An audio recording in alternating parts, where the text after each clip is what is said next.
Let's get real. You don't have a date for Valentine's Day and you're wondering why. Everybody else around you has a date, but for some reason, you're all alone. Maybe it's because you're kind of shy. Maybe it's because you're sitting here on Valentine's Day talking to a camera. Maybe it's because you look like if Zach Levine and Klay Thompson had a baby who ended up with severe acne. Maybe it's because you're actually gay and just don't realize it. These are just a few of the very common reasons why people might be single on Valentine's Day. Luckily for me, I don't have any of these problems. None of these describe me. I'm actually perfect in every single way. In fact, I actually have a date in about, I don't have a watch. In fact, I actually have a date in about an hour with Margot Robbie, so, you know, that'll be fun. Except I haven't asked her yet, and I need to drive to the airport, buy a ticket. I also need to find a way to get from here to the airport, and then from the airport to my destination, then from my destination to the date.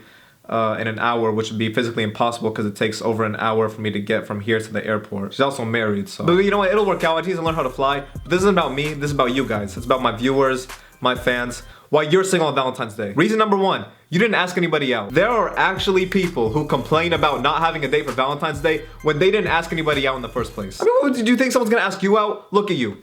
Now back to me. Now back to you. Now back to me. If you're a guy, 99% of the time, you're not gonna get asked out. You're gonna have to ask the girl out.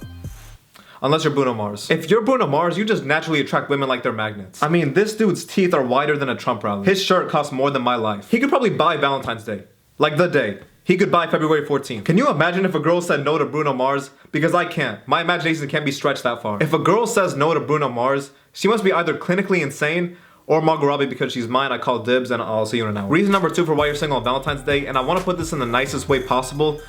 You're ugly. Busted. Fucked up. I mean, take my face, multiply by 69, add Rick Ross's body, and that's you. I mean, people get offended when they look at you. If you're in someone's presence, they're disturbed. You can't even post a selfie on Instagram because you'll get taken down for graphic images. But I can still post on Instagram. You can follow me right here. Now, there is a solution for this. It's kind of complicated, but hear me out. My friends have done it. I've heard it works. But basically, you get 5 candles, put them on the floor in like a pentagon shape, close all the lights in the house, light the candles, slit your wrist with a carving knife found under the old peach tree on the east side of Bethlehem. Use that blood to draw a star connecting the 5 candles. You will then recite this phrase that I'll put up on screen right here to summon our Lord Cthulhu, and then after you promise him your soul in the afterlife, you will actually become Bruno Mars.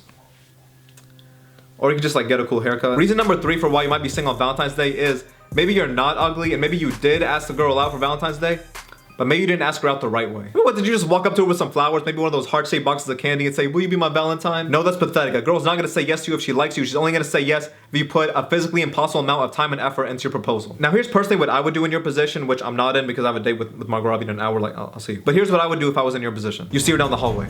I'm assuming you guys are in school. You see her down the hallway. You guys are walking towards each other and you both look up and your eyes lock. As soon as your eyes lock, the entire Ohio State marching band comes in and starts playing. There's 15 different planes in the sky spelling out, will you be my Valentine? Beyonce falls through the roof along with her 27 background dancers and starts performing all of her greatest hits. Michael Jackson and Prince arise from the dead and start singing a trio with Bruno Mars. You then open up your arms and the entire Iron Man suit wraps around your body. You take her by the hand and you fly her to the top of the Eiffel Tower. Then she'll look down and see 2,426 22-karat diamonds spelling out, will you be my Valentine? And then, and only then, will she answer your question. If she says no to that, she's probably playing hard to get. Try again next year. This time add Jesus Christ to the Michael Jackson, Prince, Bruno Mars thing. Make it a quartet. It usually works for me. Anyways, guys, that's the video. Hope you, what the fuck? Anyways, hope you guys enjoyed the video. You can follow me on all my social media over here, wherever, I don't know where I am in the box. Also, make sure you like the video. Comment down below what's your best tip for getting a Valentine's Day date. And subscribe if you like water. Anyways, guys, that's the video and I'll see you guys in hell.